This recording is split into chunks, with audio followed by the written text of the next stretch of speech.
with Bolanle.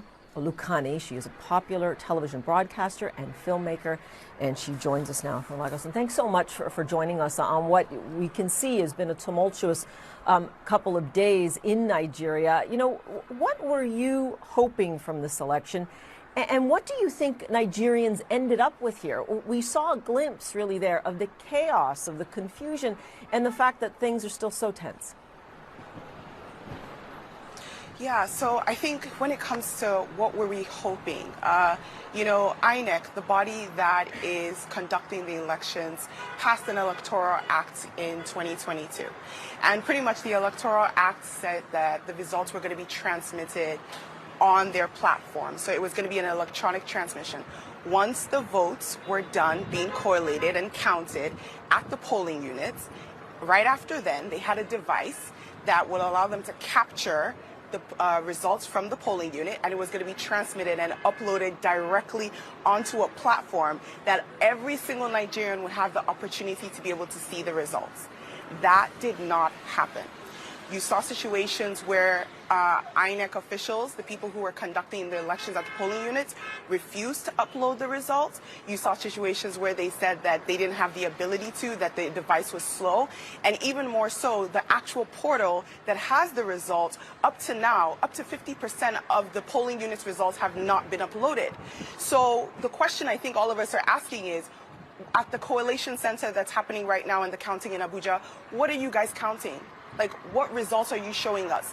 Number two, a lot of the results that are being uploaded onto the database do not compare with the results that people took pictures of on their phone. I think what people have to understand is that Nigerians didn't just vote and leave. They stayed at their polling units till 1, 2 a.m., 3 a.m. and counted those results with the INEC officials. And so we all have proof of what actually happened at our polling units, and we have pictures of it, and we're seeing that it's not the same thing that they're telling us at the polling center, correlation center in Abuja. It feels like it's just basically they're lying to us right to our faces, and there seems to be no responsibility for that. This election is not just important, it is make or break for Nigeria. I can hear the emotion, obviously, and as you point out, this was supposed to be technology that was supposed to make things more transparent, not less so. I take your point. People are posting these results and the discrepancies all over social media. I've seen them for myself. Now, to give an example, where you are, you voiced particular concern about Lagos. Why? What did you see there that told you we're being lied to? Lagos State is, when you think about Lagos, Lagos is a metropolitan city. We all know the role and the power that social media has, especially in Lagos. A lot of people in Lagos are tired of the ruling party. A lot of people in Lagos also came out to vote. The numbers that they're telling us of people that came out to vote, it doesn't correlate with what really happened. A lot of people were disenfranchised. They were not able to vote because there were thugs that were sponsored to come and disrupt the polling units. We saw videos of people, thugs, coming to polling units, and the police officers did absolutely nothing. They did nothing. So to us, we're kind of asking ourselves, like, why are we not being allowed to vote? What is the reason? What are people so afraid of that's going to come out if Nigerians choose to say, okay, this is who I want to cast my vote for?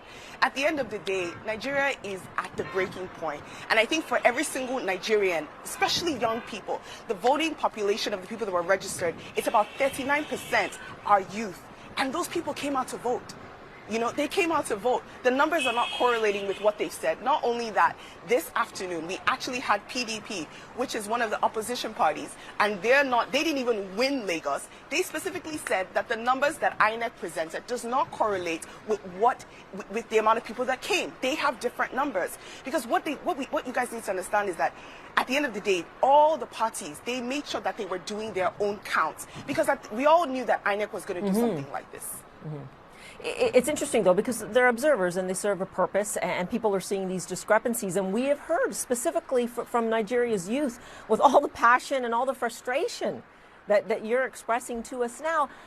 And what happens now, I have to ask you? This election has clearly fallen short so far, and yet you know that the Nigeria's Electoral Commission has already said no way, we're not doing a redo here. As far as we're concerned, they've rejected the claims from the opposition parties saying, look, these elections have been fair. They've been fine. We will continue to tally the votes.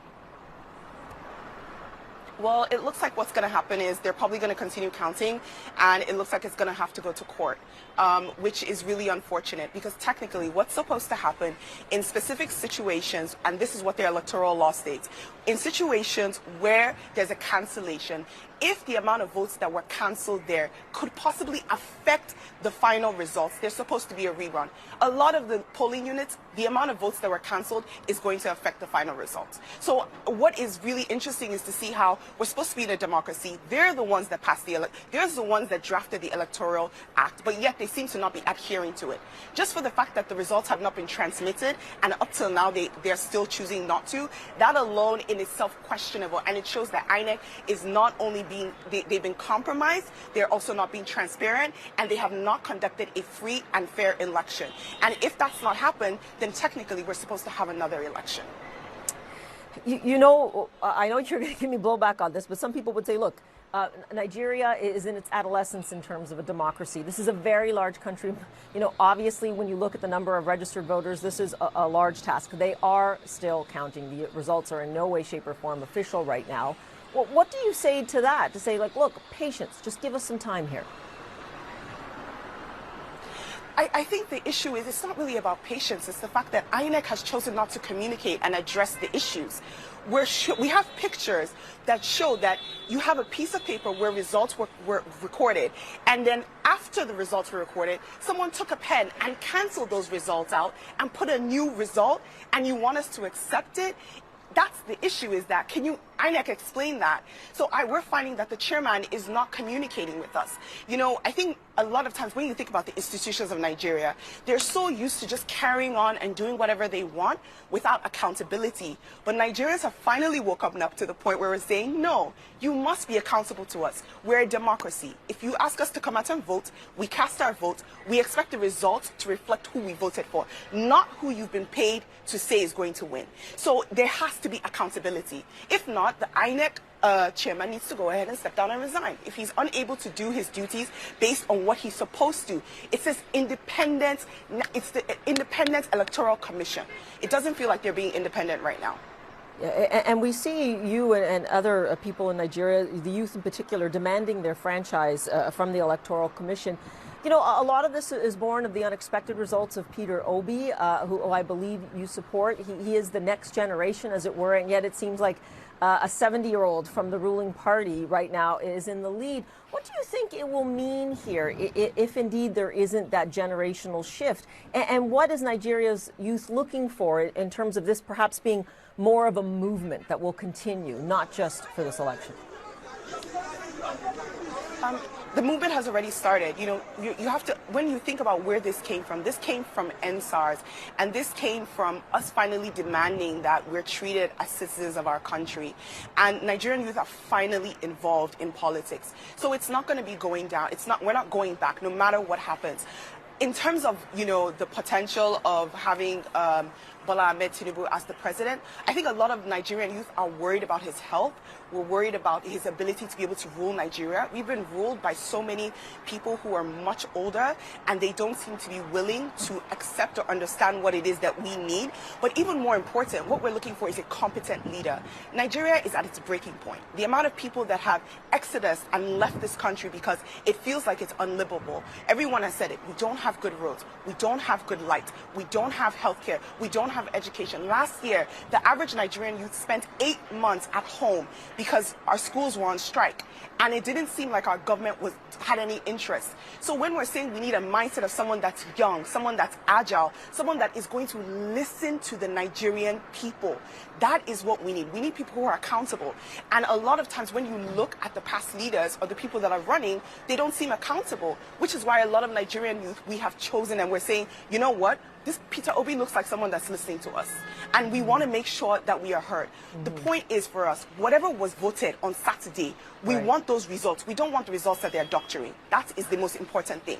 If we know that these results are free and fair, whoever wins, wins. But right now, what they're giving us is not what we voted on Saturday. Okay, and we will leave it there for now. But certainly we hear your passion, and you've given us great insight into what's going on now as we see the fallout from this election. Thanks so much. Appreciate it.